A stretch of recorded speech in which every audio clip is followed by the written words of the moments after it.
네, 오늘 시편 7편 1절에서 17절 말씀까지입니다. 우리 본문을 먼저 같이 한번 읽겠습니다. 여호와 내 하나님이여, 내가 주께 피하오니 나를 쫓아오는 모든 자들에게서 나를 구원하여 내소서. 건져낼 자가 없으면 그들이 사자같이 나를 찢고 뜯을까 하나이다. 여호와 내 하나님이여, 내가 이런 일을 행하였거나 내 손에 죄악이 있거나 화친한 자를 악으로 갚았거나 내 대적에게서 까닭 없이 빼앗았거든 원수가 나의 영혼을 쫓아잡아 내 생명을 땅에 짓밟게 하고 내 영광을 먼지 속에 살게 하소서. 셀라. 여호와여, 진노로 일어나사 내 대적들의 노를 막으시며 나를 위하여 깨소서. 주께서 심판을 명령하셨나이다. 민족들의 모임이 주를 두르게 하시고 그 위 높은 자리에 돌아오소서. 여호와께서 만민에게 심판을 행하시오니 여호와여, 나의 의와 나의 성실함을 따라 나를 심판하소서. 악인의 악을 끊고 의인을 세우소서. 의로우신 하나님이 사람의 마음과 양심을 감찰하시나이다.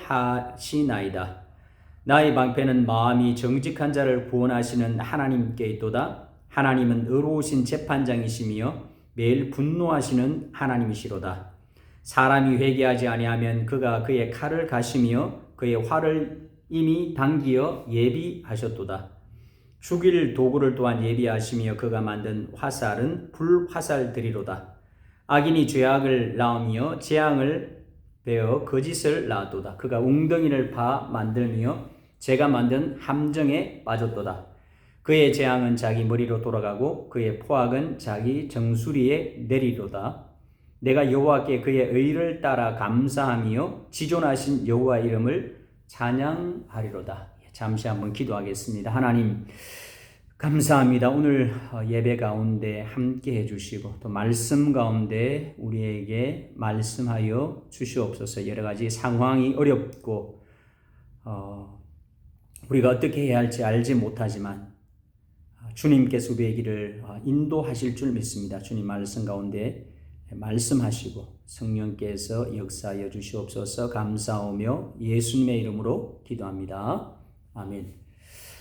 시편 7편은 원수들로부터 구원을 간구하는 기도입니다. 1절 말씀해 보니까 여호와 내 하나님이여, 내가 주께 피하오니 라고 말씀합니다. 내가 주께 피하오니 라는 선언으로 시작합니다. 여호와께 피하는 것이나 여호와를 피난처로 삼는 것은 불확실한 상황 속에서나 위협적인 처지에서 하나님의 돌보심에 삶을 맡기는 신앙적인 행위를 표현하는 비유입니다. 레바논에 살고 있는 우리의 삶은 불안합니다. 불확실합니다. 위협적인 상황이 많이 있습니다. 뉴스만 보고 있으면 레바논에서 당장 짐을 싸서 피난을 가야 할 것 같습니다. 오늘 시편 7편의 시인은 이 시를 읽고 듣는 저와 여러분들로 하여금 피난을 가라고 합니다. 어디로 피난을 가야 하는가? 상황이 불안하고 삶이 불안할 때, 내가 내 삶에 참 큰 장애가 있어서 어떻게 하지 못할 때, 오늘 말씀은 여호와께로 피난하라, 여호와를 피난처로 삼으라고 합니다. 여호와의 돌보심에 저와 여러분의 삶을 맡기라고 권면하고 있습니다. 시편은 여러 곳에서 여호와를 의지하고 믿는 성도들에게 여호와를 피난처로 삼으라, 여호와께 피난하는 것이 가장 안전하다고 교훈하고 있습니다. 시편 11편 1절 말씀에 내가 여호와께 피하였거늘, 시편 16편 1절에는 하나님이여 나를 지켜주소서, 내가 주께 피하나이다. 25편 20절 말씀에 내 영혼을 지켜 나를 구원하소서, 내가 주께 피하오니. 31장 1절 말씀에 여러 시편에서 여호와를 부르짖으며 여호와를 피난처로 삼고 있습니다. 피한다는 동사는 굳은 날씨를 피할 보호물을 찾거나 적으로부터 은신처를 구하는 것을 의미합니다. 우리가 높은 산을 등산하다 보면 대피소가 있습니다. 지리산만 해도 몇 개의 대피소가 있습니다. 여름에 등산하다 보면 갑자기 날씨가 좋지 않습니다. 억수 같은 비가 퍼부을 때가 한두 번이 아닙니다. 겨울 같으면 생각지도 못한 때에 폭설이 내리기도 합니다. 저도 대학 4학년 때 학교 동료들과 지리산 종주를 했습니다. 3박 4일 동안 지리산을 등산했는데 곳곳에 대피소가 있었습니다. 마지막 날은 천왕봉에서 텐트를 치고 잤습니다. 10월의 마지막 밤이었는데요. 자고 일어나니까 완전히 그 10월의 마지막 밤이었고 눈이 올 때가 아니었는데 굉장히 많은 눈이 내렸습니다. 그리고는 다음날 이렇게 천왕봉에서 그 산을 넘어 내려오는데 거의 뭐 엉덩이를 깔고 산을 내려오는 것 같습니다. 이처럼 예상치 못한 때에 폭설이 내리거나 폭우가 내릴 때 피난처, 대피처가 있으면 안전합니다. 저는 산골에서 자랐습니다. 어렸을 때 학교를 마치고 집에 오면 동네 형님들, 친구들이 모여서 산으로 소를 먹이러 갔습니다. 오늘은 앞산, 내일은 뒤산, 다음 날은 또 다른 산을 바꾸어 가면서 소를 먹이러 갔습니다. 소를 골짜기에 몰아넣고 산등성이 군데군데 사람을 배치합니다. 소 먹이러 온 사람이 많으면 두 사람이 한 조, 적으면 한 사람씩 이렇게 꼭대기부터 배치되어서 산등성이 양쪽을 지킵니다. 소가 산등성이를 넘어가면 잃어버리기도 하고 곡식밭에 들어가서 곡식을 뜯어먹기도 하니까 산등성이를 지킵니다. 산등성이를 지키고 위치를 배정받으면 저희가 제일 먼저 하는 일은 그냥 뭐 재미로 움막을 짓습니다. 재미로 짓기도 하지만 항상 여름에 보면 소나기가 오니까요. 소나기를 피할 수 있습니다. 뭐 여름에 옷을 가볍게 입고 소나기 맞으면 기분이 좋지 않지 않습니까? 그래서 움막을 짓습니다. 큰 바위가 있으면 바위를 중심으로 해서 나무를 이렇게 잘라가지고 움막을 만들고요. 또 이렇게 아주 잎이 많은 나무가 있으면 그 나무 가지를 좀 낫으로 이렇게 찧어가지고 움막을 만듭니다. 그렇게 있으면 비가 소나기가 안 오면 괜찮지만 소나기가 오면 움막에 딱 있으면 소나기를 피할 수 있으니까 참 좋습니다. 이처럼 소나기나 뜨거운 햇볕도 피할 수 있는데 이것이 일종의 대피소입니다. 그런데 이런 대피소는 완전하진 않지요. 그래서 오늘 10편 7편 말씀은 우리가 어떤 대피소를 찾든지 우리가 사람이 자기 대피소를 많이 생각하고 있지 않습니까? 다 사람마다 내가 위기의 순간이 닥치면 내가 이렇게 피하겠어 저렇게 피하겠어 이런 말이 있지 않습니까? 그런데 이 시편 기자는 믿는 성도들 향해서 하나님 백성들을 향해서 여호와를 대피처로 여호와를 피난처로 삼으라고 말씀합니다. 오늘 시편 7편의 결정적인 단원은 8절에 있습니다. 8절 말씀 보면 여호와께서 만민에게 심판을 행하시오니 여호와여 나의 의와 나의 성실함을 따라 나를 심판하소서. 여호와여 나의 의를 따라 판단하소서라고 합니다. 판단하소서. 단원이 무엇입니까? 한자로는 탄식할 탄자에다가 서원하다, 빌다, 희망하다라는 뜻이 있습니다. 여호와께 바라는 소원을 이루어달라고 탄식하며 소원을 빌다라는 말입니다. 이 시인이 이렇게 탄식하면서 여호와께 간구하는 이유를 보니까 7편 3절 4절 보니까 여호와 내 하나님이여 내가 이런 일을 행하였거나 내 손에 죄악이 있거나 화친한 자를 악으로 갚았거나 내 대적에게서 까닭 없이 빼앗았거든.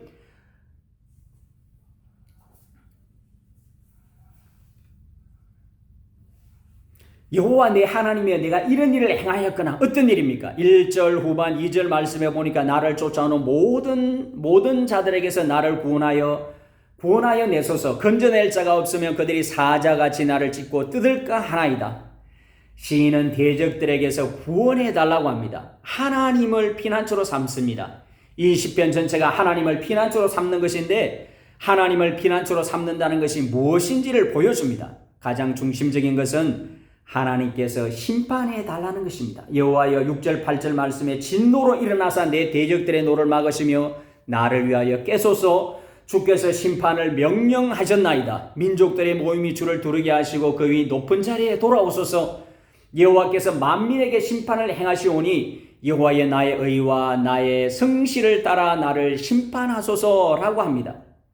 시인이 하나님께 기도하는 것이 뭐냐면 하나님은 심판의 하나님이십니다. 여호와여 지금 내가 당하고 있는 이 억울한 일을 판단해달라고 심판해달라고 합니다. 여호와여 진노로 일어나사 내 대적들의 노를 막으시며 시인은 하나님의 개입을 강력하게 요청하고 있습니다. 여호와여 진노로 일어나사라는 말은 명령형으로 되어 있습니다. 일어나십시오 여호와여, 일어나십시오 여호와여. 우리가 하나님께 이렇게 기도할 수 있습니까? 시인은 너무 고통스럽고 죽음의 직전에 있으니까 일어나십시오, 일어나십시오, 일어나 주십시오, 일어나십시오 라고 기도하고 있습니다. 이 말은 이스라엘의 광야 시절의 모든 이스라엘 사람들 앞에서 인도하신 하나님의 언약궤의 행진을 요청하는 말이었습니다. 하나님의 언약궤가 앞서 나간다는 것은 여호와께서 전쟁에 개입하심을 의미했습니다. 즉 원수들을 무찌르시는 하나님께서 나의 대적을 물리쳐 달라는 간절한 기도입니다. 일어나십시오라고 하는 것은 여호와 하나님의 법궤를 들고 나갈 때 하나님께서 원수를 무찌르는, 하나님께서 원수를 대적하는 그것을 말씀하고 있습니다. 이 시편의 표절을 보면 다윗의 시가yon 베냐민인 구시의 말에 따라 여호와께 드린 노래라고 되어 있습니다. 성경 내에서 베냐민인 구시라는 사람은 나오지 않습니다. 아마도 구전으로 내려오는 이야기를 배경으로 하는 것 같습니다. 사울은 베냐민 지파입니다. 우리는 사울의 불순종에 의해 베냐민 지파나 사울의 왕위에 대해서 그렇게 큰 관심이나 큰 가치를 두지 않습니다. 그러나 베냐민 출신들, 베냐민 지파 사람들은 자기 지파에서 이스라엘의 첫 번째 왕이 나왔다는 것에 관해서 굉장히 큰 자부심을 가지고 있었습니다. 바울 사도께서 자신을 소개할 때 나는 베냐민 지파라고 합니다. 첫 번째 왕을 배출한 베냐민 지파요, 바리새인 중에 바리새인이라고 하면서 자신이 베냐민 지파 출신인 것을 아주 자랑스럽게 생각합니다. 따져보면 이스라엘은 유다 지파에서만 왕이 배출되었습니다. 예수님도 유다 지파입니다. 유다 지파 외에는 왕이 배출될 수 없었는데 유일하게 베냐민 지파에서만 왕이 배출되었습니다. 베냐민 사람들은 첫 번째 이스라엘 왕을 베냐민 지파에서 배출한 것에 대해서 굉장히 큰 자부심이 있었습니다. 다윗도 사울 왕이 만들어 놓은 왕정의 기초 위에서 통치를 시작했습니다. 베냐민 지파니까 베냐민 사람들은 사울 왕가를 지키기 위해서 힘을 다했을 것입니다. 그런데 다윗이라는 사람이 사울의 왕위를 빼앗아가니까 베냐민 사람들로서는 참을 수가 없었습니다. 베냐민인 구시도 마찬가지였을 것입니다. 다윗에 대해서 엄청난 악한 말과 속임과 여러 가지 모양으로 많이 괴롭혔던 것 같습니다. 시인은 자신이 당하는 고난을 다윗이 당한 고난으로 여기며 하나님 앞에 기도합니다. 여호와여 내가 주께 피하오니 나를 쫓아오는 모든 자들에게서 나를 구원하여 내소서라고 기도했는데 건져낼 자가 없으면 그들이 나를 사자같이 찢고 뜯을까 하나이다. 사자나 맹수들이 다른 짐승을 공격할 때 어디를 공격합니까? 목을 물어서 공격합니다. 나에게 나를 찢고 물어 뜯을까 합니다 하는데 나에게 하는 이 네페시라는 말은 바로 목이라는 말과 똑같습니다. 아랍어로 숨을 쉰다고 할 때 네페시, 미타페시라고 하는데 호흡, 영혼이라는 말입니다. 이 말이 목이라는 말과 같은 말입니다. 이런 대적들이 사자같이 공격해서 내 목을 물려고 합니다. 하나님 일어나십시오. 도와주십시오. 주께서 심판을 명하셨습니다. 이제 곧 주님께서 심판하실 것입니다. 심판의 날이 정해졌다고 믿습니다. 7절에 민족들의 모임이 주를 두르게 하시고 그의 높은 자리에 돌아오소서. 여호와께서 자신의 원수만 심판하십니까? 모든 민족들을 모으시고 심판의 자리에 앉으셔서 모든 민족들 개인들을 다 심판하십니다. 시인은 나의 의와 나의 성실함을 따라 심판해 달라고 간구합니다. 사랑하는 여러분, 우리가 믿음 생활 하다 보면 굉장히 억울한 일을 겪을 때가 있습니다. 그 사람이 불신자면 그래도 이해할 수 있습니다. 믿지 않으니까 그럴 수 있지. 그런데요, 그 사람이 믿는 사람이라고 하는데 교회도 다닌 것 같은데 전혀 믿음이 없는 사람처럼 행동할 때, 그리고 나를 괴롭힐 때 참 억울합니다. 그 사람이 나를 사회에서 매장시키려고 할 때 우리는 무엇을 바라보아야 합니까? 하나님은 심판자이시다. 하나님이여 나의 의와 나의 성실함을 따라 판단해 주십시오. 나는 양심에 끄리끼지 않고 행동했습니다. 나를 구원해 주십시오. 주님께서 내가 옳았음을 입증해 주십시오. 여러분, 하나님은 반드시 우리의 행한 대로 갚으십니다. 믿으십니까? 동의하십니까? 우리가 선을 행하면 선을 따라 갚아주십니다. 작은 어린아이 하나에게 믿는 자라고 예수님의 제자라고 더운 날 물 한 잔 주는 것이 물 한 잔 주면 예수님께서 잊어버리지 않는다고 하십니다. 작은 물 한 잔 줬는데 잊어버리지 않고 내가 갚아주겠다. 상 주겠다. 심판날에 내가 주님 언제 어린아이에게 물 한 잔 대접했습니까? 내가 언제 주님께 물 한 잔 대접했습니까? 내가 작은 어린아이에게 한 것이 내게 한 것이다. 내가 내 상을 받으라. 주님께서 마지막 심판 때에도 상을 주시지만 이 땅을 살아갈 때에도 다 갚아주십니다. 여러분, 우리가 형제 자매를 위해서 섬기고 봉사하고 힘들 때도 있습니다. 그렇지만 봉사하고 섬기고 나갈 때 하나님께서 갚아주십니다. 하나님께서 다 아십니다. 몸으로 봉사하면 하나님께서 상도 주시지만 건강으로 복을 주십니다. 내가 섬기고 봉사하는 것, 내가 교회를 섬기고 봉사하고 형제를 섬기고 봉사하는 것, 그 자체가 하나님이 나에게 주신 축복입니다. 내가 그렇게 할 수 있는 마음, 내가 그렇게 한다는 그 자체가 하나님이 은혜를 주셔서 내가 할 수 있습니다. 그 자체가 은혜입니다. 축복입니다. 9절에서 11절 말씀 보니까 악인의 악을 끊고 의인을 세우소서. 나의 방패는 마음이 정직한 자를 구원하시는 하나님께 있도다. 하나님은 의로운 재판장이시며 매일 분노하시는 하나님이시로다. 하나님은 의로운 재판장이십니다. 모든 일을 하나님께서 다 판단하시고 재판하십니다. 우리는 중동 전쟁의 한가운데 있습니다. 정치적으로 군사적으로 우위에 있는 나라가 하나님을 좌지우지할 것 같지만 모든 것을 좌지우지할 것 같지만 그렇지 않습니다. 하나님께서는 모든 것을 판단하십니다. 정규 군대가 테러 집단이 하는 일처럼 하고 있습니다.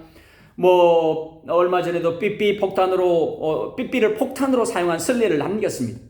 이제는 마음만 먹으면 모든 가전제품을 폭탄으로 개조시킬 수 있으니까 이게 얼마나 좋지 않은 선례를 남기게 되었습니까? 참 좋지 않습니다. 여러분, 하나님께서 모든 것을 판단하십니다. 재판하십니다. 심판하십니다. 하나님께서 모든 것을 알고 계십니다. 악에 대해서 하나님께서는 징계하십니다. 그런데 9절을 보면 악인의 악을 끊고 의인을 세워달라고 합니다. 악인의 악을 제거해 주십시오라고 기도하지 않습니다. 악인을 완전히 제거해 주십시오. 그 사람을 제거해 주십시오라고 기도하는 것이 아니고 악인의 악을 제거해 달라고 기도합니다. 여러분, 우리에도 이런 마음, 이런 기도가 필요합니다. 우리가 아무리 원수일지라도 하나님께서는 그 원수를 사랑하시죠.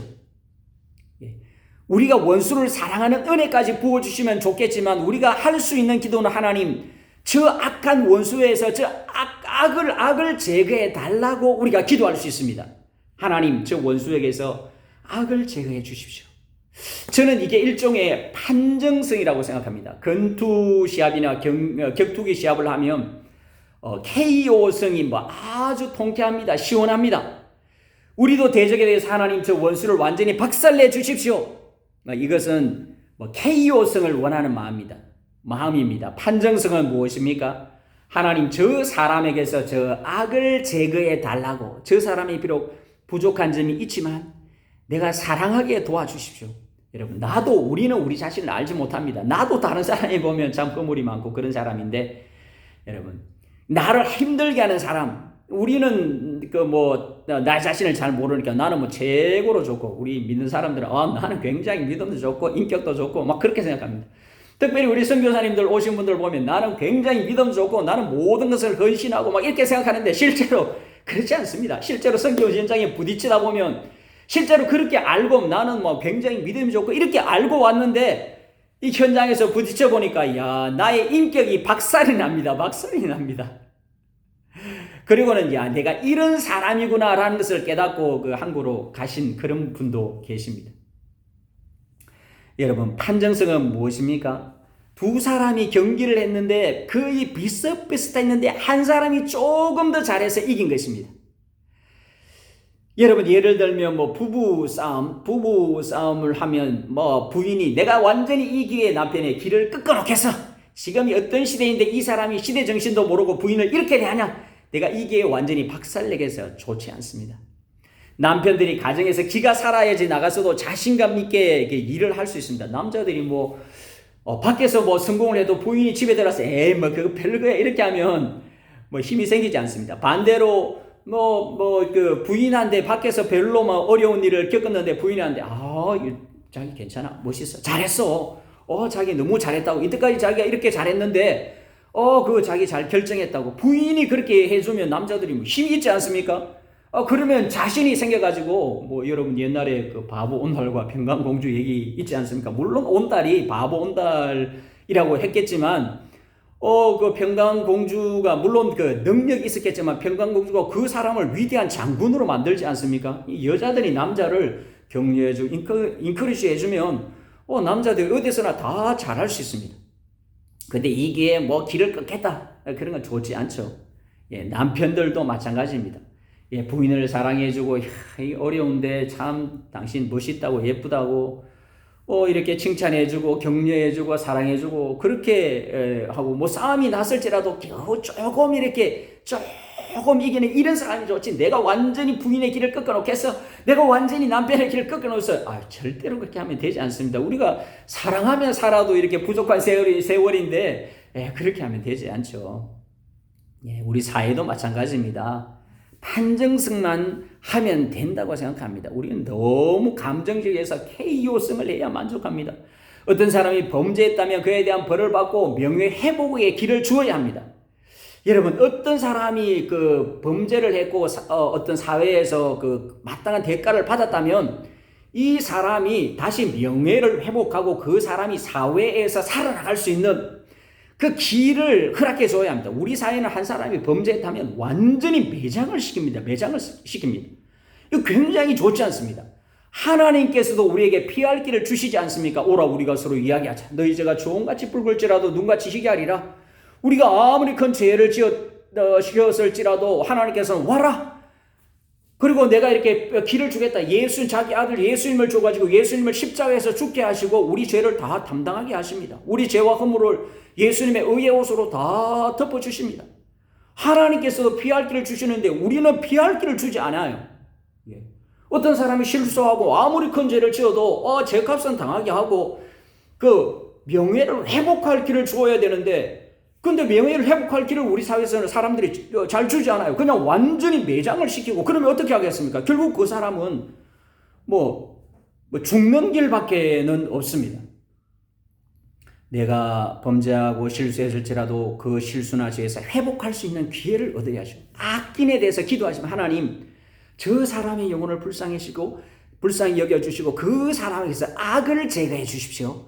하나님 그 사람이 참 예수 믿게 하시고 그 사람이 변화되게 해달라고 기도하는 것이 필요하죠. 9절 이하에 하나님은 개인뿐 아니라 모든 민족을 심판하시는 분이십니다. 하나님은 우리가 겪는 고통에 대해서 다 심판하시고 구원하시는 분이십니다. 하나님이 어디 있냐고 하지만 하나님께서 은밀하게 보시고 상 주실 자에게는 상을 주십니다. 다 갚아주십니다. 작은 선행까지 다 갚아주십니다.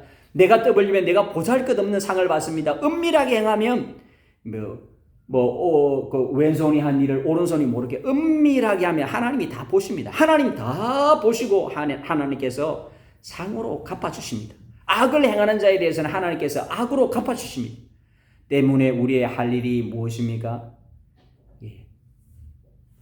하나님께서 우리가 다른 사람을 3절에서 5절 말씀 보면 여호와 내 하나님의 내가 이런 일을 행하였거나 내 손에 죄악이 있거나 다른 사람을 멸망시키려고 악을 행하였거나 손으로 죄를 행하였거나 화친한 자를 악으로 갚았거나 화친한 자는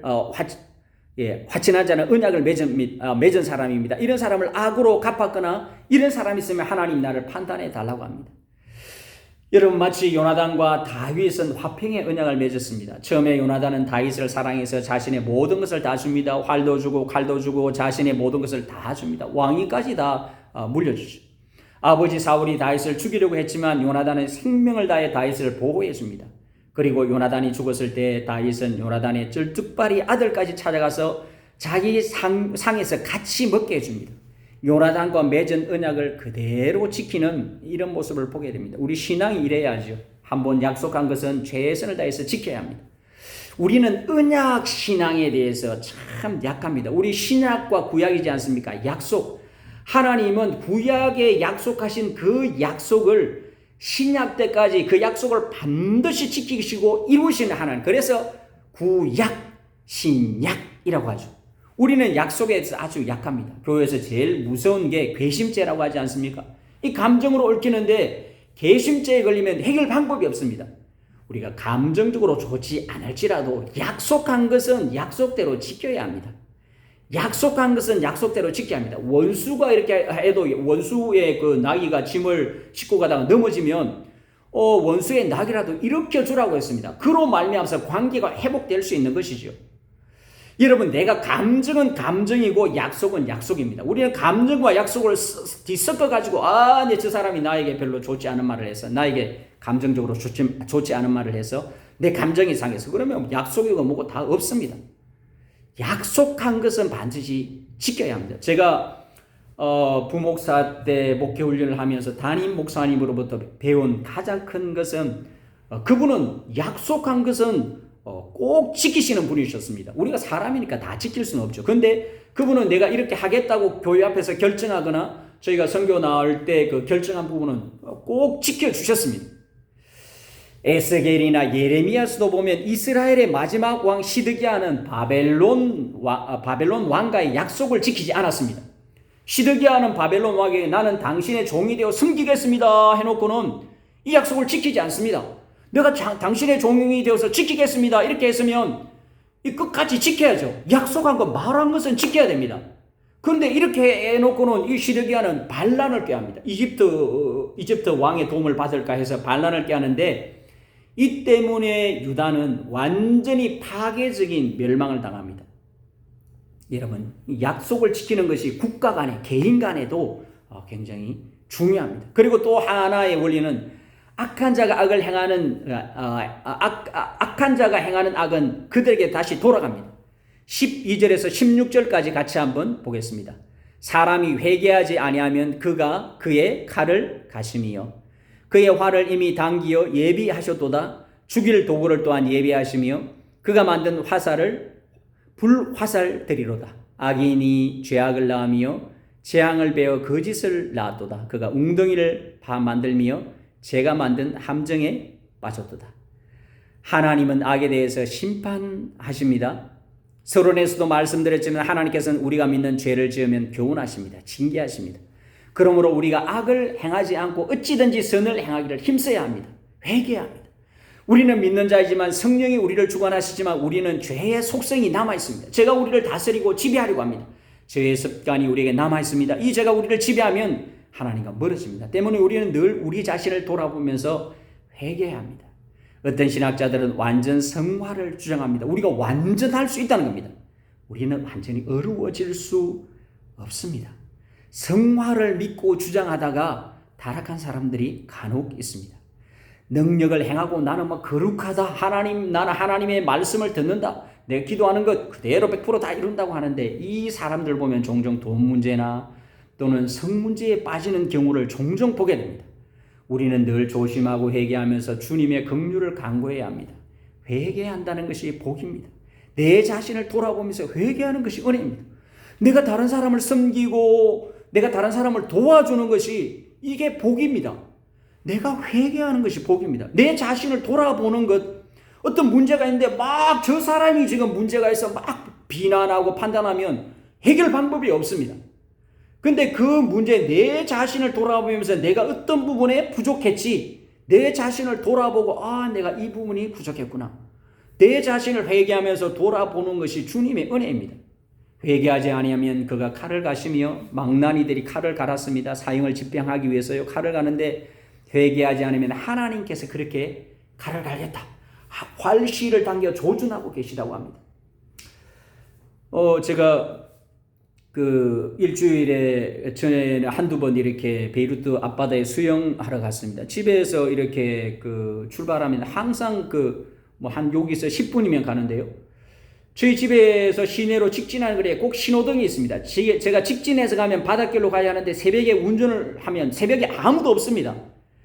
10번에 8번은 빨강 신호에 걸립니다. 아무도 없습니다. 가끔 차가 있긴 하지만 그냥 갑니다. 레바논 사람들은 그냥 뭐 딱 지나갑니다. 근데 저는 뭐 신호를 지킵니다. 제가 이렇게 목사하고 뭐 그래서 신호를 지키는 것이 아니고요. 신호를 지키는 이유는 따로 있습니다. 저는 신호를 지키지 않으면 꼭 사고를 겪습니다. 사고를 냅니다. 그 신호 위반뿐만 아니라 속도 위반을 해서 범칙금 고지서를 발부받은 일이 한두 번이 아니었습니다. 제가 한국에서 그 부목사로 교회를 섬길 때 일주일에 그 3번씩 그 신방을 했습니다. 신호를 어기면 꼭 이렇게 주차 벌금 딱지를 떼든지 아니면 과속을 하든지 뭐 10만 원 벌금, 어떤 때는 뭐 그 스피드가 이게 속도가 너무 빨라가지고는 12만 원 낸 적도 있습니다. 이거는 이렇게 그 제가 뭐 부목사 월급에서 제가 벌금을 내야 되니까 이게 굉장히 큰 돈입니다. 그래서 이런 일을 겪으면서 깨달은 것이 무엇이냐면 하나님이 나의 잘못에 대해서 교훈하시고 징계하시는구나. 한두 번이 아니니까 범칙금 통지서를 받으면 마음이 막 쓰립니다. 이거 뭐지? 주님 이거 뭡니까? 신호를 잘 지켜야 되겠다. 주님이 주시는 사인입니다. 그런 사인을 무시하고 계속 하다가는 큰 사고를 당할 수도 있겠죠. 그 레바논에서도 운전하실 때 한국에서처럼 운전하실 것을 권면드립니다. 유턴 장소에서 유턴하시고 신호 꼭 지키시고 차선을 바꿀 때 좌우측 잘 확인하시고요. 이 사람들은 뭐 신호를 지키지 않고 그냥 뭐 끼어들고 이렇게 하는데 나도 그렇게 하겠다. 그렇게 하시면 안 됩니다. 더 이렇게 교통 체계가 한국보다 훨씬 좋지 않고 신호등도 별로 없는데 반드시 신호등 있는 데서는 신호등을 지키시고 좌우회전할 때 아주 한국에서처럼 그대로 FM대로 한다고 하면서 이렇게 운전하시면 사고를 많이 피할 수 있습니다. 또 사고를 여기서 한번 딱 겪었는데 어떤 사고를 겪었냐면 여기 사람들 그냥 불법 좌회전 좌회전해도 경찰이 가라고 이렇게 하니까 신경 쓰지 않고 한 번은 좀 큰 도로에서 그냥 이렇게 도로 중앙으로 차를 돌렸습니다. 돌렸는데 저기서 오토바이가 막 제 차로 쫙 오는 겁니다. 오토바이가 막 오는 겁니다. 저 오토바이가 왜 내 차로 오지? 제가 보니까 사고를 이때까지 제가 운전하면서 사고를 처음 겪었는데요. 오토바이가 막 오더니만 제 차를 막 이렇게 부딪히고는 이렇게 차 밑으로 이렇게 오토바이가 들어가고 사람이 좀 다쳤습니다. 이게 교통신호나 질서를 지키지 않으니까 사고를 만나는 것 같습니다. 반대로요. 질서를 이렇게 지키면 이게 기본적인 질서를 지키면 우리가 보호도 되고 또 정말 하나님께서 우리를 지켜주는 그런 경험도 하게 되는 것 같습니다. 여러분, 우리가 말씀 가운데 선을 행하고 질서를 지키고 말씀 가운데 살아갈 때 하나님께서 우리를 지키시죠. 또 우리가 원수를 사랑하고 선을 행하면 하나님께서 갚아주십니다. 우리의 삶의 위기를 당할 때, 고난이 될 때 우리가 해야 할 일은 여호와께로 피하는 것입니다. 심판하시는 여호와, 우리의 행위를 따라 상 주시는 여호와 하나님께, 내가 어려운 일이 있을 때, 내가 뭐 돈으로 해결하는 이런 일이 되지 않을 때 여호와 하나님께 피할 때 그분께서 우리의 피난처, 대피처가 되어주시는 이 사실을 기억하시고, 여러분 어떤 일이 있든지 여기에 살아가시면서 여호와 하나님을 나의 피난처로, 대피처로 삼는 그런 저와 여러분 될 수 있기를 주의 이름으로 축복합니다. 기도하겠습니다. 하나님 감사합니다. 하나님, 우리가 이 레바논에서 살아가면서 여호와 하나님만을 대피처로 삼을 수 있도록 도와주시옵기를 원합니다. 하나님 아버지, 우리가 우리의 모든 삶에 관해서 주님께 의탁하오며 하나님 다른 사람을 위해서 기도하며 악인의 악을 제거해 주시고, 또 우리 자신의 부족한 것들을 주님께서 채워주시고 은혜로 채워주시고, 또 우리가 다른 사람을 섬길 수 있는 그런 은혜 또한 허락하여 주시옵기를 원합니다. 하나님 아버지, 이곳에 살고 있는 교민들, 대사관, 동명부대 위에도 주님 함께 해주시고 은혜 베풀어 주시고, 하나님 안전하게 임무를 잘 수행하고 기임할 수 있도록 도우시고, 또 대사관의 모든 직원들, 또 이곳에 있는 교민들 주님께서 함께 하시고 축복하시고 주님께서 지켜 주시옵소서. 감사하며 예수님 이름으로 기도합니다. 아멘.